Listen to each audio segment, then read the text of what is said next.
ને મિત્રો મજામાં.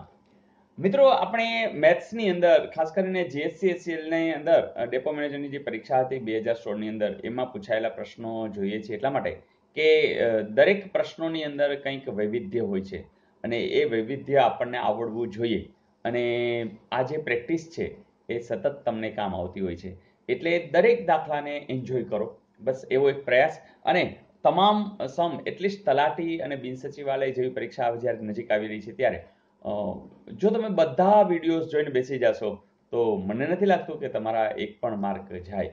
તો પ્લેલિસ્ટની અંદર બસ જોવા જ માંડો અને પ્રેક્ટિસ કરવા જ માંડો. મિત્રો જોવાનું કેવી રીતે કે તમારે જેમ કે આ રકમ છે એ તમે લખી લીધી અને આની પ્રેક્ટિસ કરી લ્યો, પછી જ વિડીયો આગળ જુઓ. તો જેમ જેમ તમે દાખલા ગણતા જશો એમ તમે કોન્ફિડન્સ પણ તમારો ડેવલપ થતો જશે અને પરીક્ષામાં તો બહુ મજા આવશે.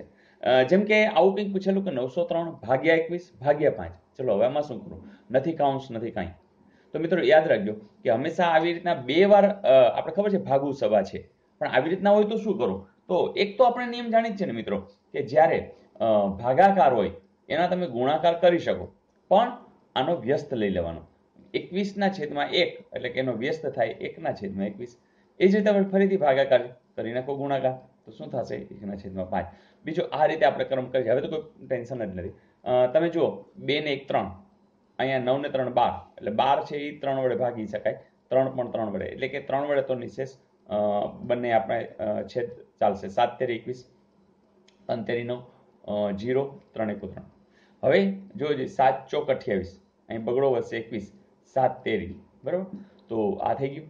હવે મિત્રો એક બીજી વાત કે દાખલા તરીકે 43/5 તમે કરી શકો તો જવાબ તો મળવાનો જ છે, બરાબર. 8 × 50 = 40, 6 × 50 = 30, એટલે આ જવાબ મળી જશે. બીજી પણ એક રીત છે કે અહીંયા નીચે 2 વડે ગુણી નાખો, એટલે 5 × 2 = 10. એનો ઉપયોગ શું થાય? પોઈન્ટ મૂકવામાં. તો અહીંયા 2 વડે ગુણ્યા તો ઉપર પણ 2 વડે ગુણો, 3 × 2 = 6, 4 × 2 = 8, એટલે જો સીધે સીધું તમને મળી ગયું કે આનો અર્થ કે તમે 8.6.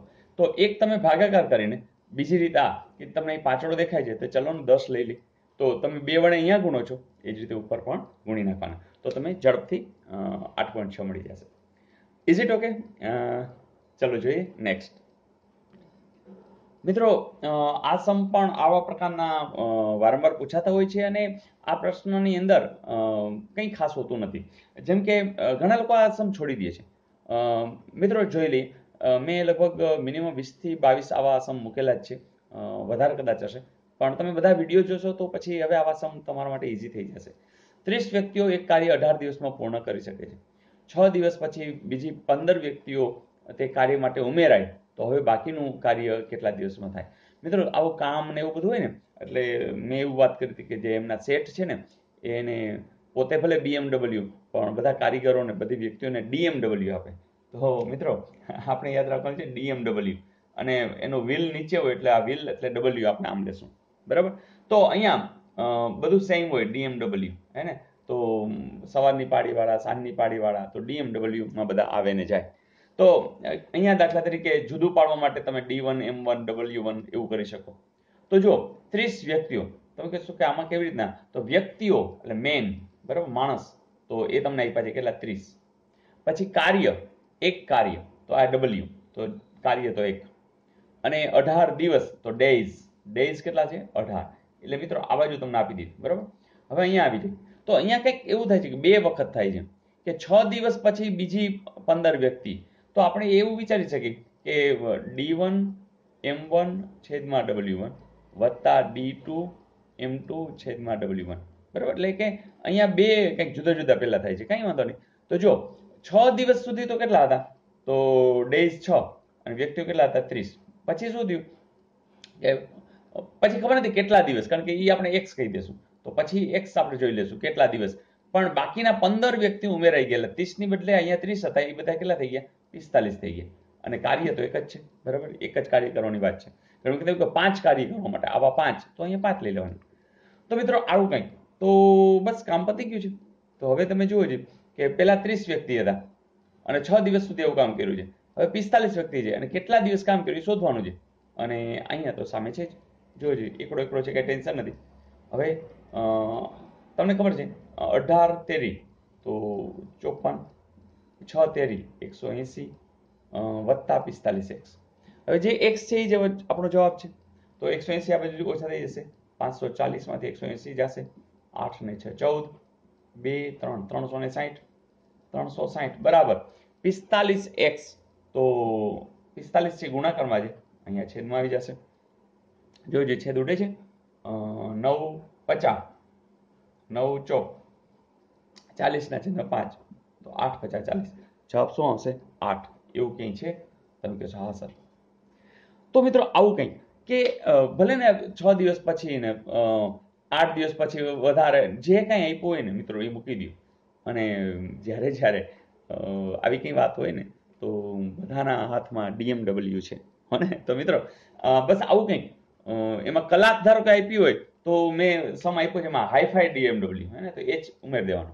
તો કલાકો આવતી હશે ત્યારે આપણું હાઈફાઈ DMW આવી જશે, હે ને, કારણ કે ભાઈ કલાકની પણ ગણતરી કરવામાં આવે છે. તો આવા સમ મેં કેટલા બધા તમારા માટે મૂક્યા છે, તો બસ જોયા કરો. મજા આવી? ચલો જોઈએ નેક્સ્ટ.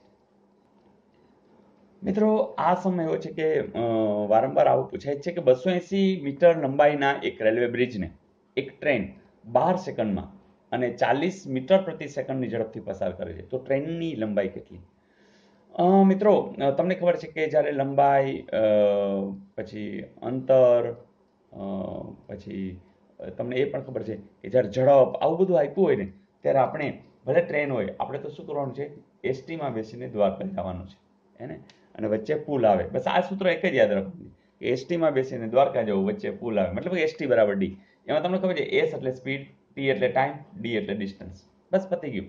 તમને ખબર છે કે કોઈ પણ દાખલા તરીકે આ પુલ છે બરાબર અને આ ટ્રેન છે, તો ટ્રેન છે એ અહીંયા એનું એન્જિન આવે તો આ એન્જિન ધારો કે અહીં સુધી આવી જાય તો ટ્રેન અહીં આવી તો પસાર થઈ ન કહેવાય.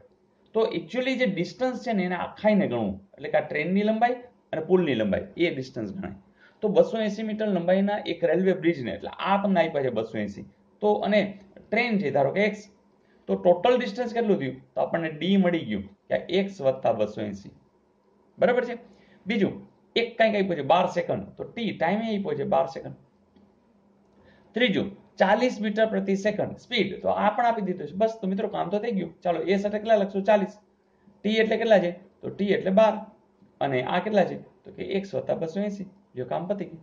બીજી વાત ખાસ જોવાનું શું, અહીં સેકન્ડ છે તો હા સેકન્ડ છે, અહીંયા મીટર છે તો જવાબ મીટરમાં છે તો હા મીટરમાં છે, તો આપણે કંઈ ચેન્જ નથી કરવાનું, આ પણ મીટરમાં હોવું જોઈએ. બસ પતી ગયું.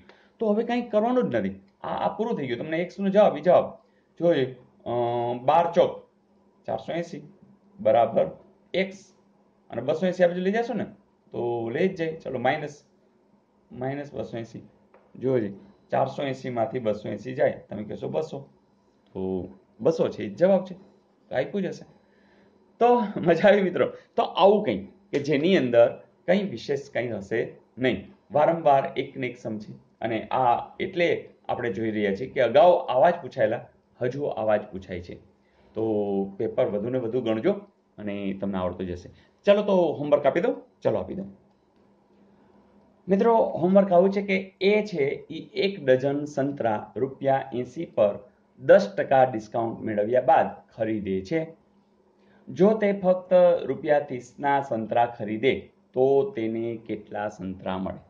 મિત્રો અહીં તમારે જોવાનું છે કે જે સંતરા છે એ કેવી રીતના મળી રહ્યા છે, ડિસ્કાઉન્ટ છે અને ₹30ના ખરીદ્યા છે, મળી જશે મિત્રો. 3 4 5 6, તો તમારા જવાબની હું રાહ જોઈશ. તો દરેક સમ આનંદ સાથે, મોજ સાથે ગણજો મિત્રો. ગણિત જેવો ગમતો વિષય એક પણ નથી, પણ હા ધારો કે તમે અગાઉ થોડુંક પાયાની અંદર કંઈક સરખું શીખી શક્યા ન હોય એ સમયે નાનપણની અંદર, તો કાંઈ વાંધો નહીં. હવે આપણી પાસે પૂરતો સમય છે, હવે આપણી પાસે એનડીસી પરિવાર છે અને હું તો છું જ તમારી સાથે. તો મિત્રો કોઈ ચિંતા વિના આનંદથી ગણો. અને હા, કેટલા બધા વિદ્યાર્થીઓ કોમેન્ટ લખી રહ્યા કે સર અમે ગણિતની અંદર આટલા બધા આગળ આવી ગયા માત્ર વિડીયો જોઈને. તો આવો સાથે રહીને બધા કામ કરી અને આગળ વધીએ. મિત્રો જે લાસ્ટ આપેલું હોમવર્ક છે એ પણ નજર કરી લઈએ કે એક કામ 18 માણસો 25 દિવસમાં પૂર્ણ કરે તો તે કામ 9 માણસો કેટલા દિવસમાં પૂરું કરે? મિત્રો આપણે જે 83 મૂકીએ ને કે અહીંયા માણસો હોય અને અહીંયા દિવસ હોય, તો 18 માણસો 25 દિવસ, તો 9 માણસો તો કેટલા? બરાબર. પણ મિત્રો આપણે શું કરતા હતા, 25 ગુણ્યા 9/18 કરતા હતા, પણ અહીં તમારે 18/9 કરવાનો. તમે કહેશો કેમ સર? આપણે ખબર છે જેમ માણસો વધે એમ દિવસો કેવા થાય, ઘટતા જાય. કોઈ પણ કામ કરવું હોય, ઝાઝા માણસો રાખો તો તમે કામના દિવસો ઘટતા જાય. એટલે જે વ્યસ્ત પ્રમાણ છે.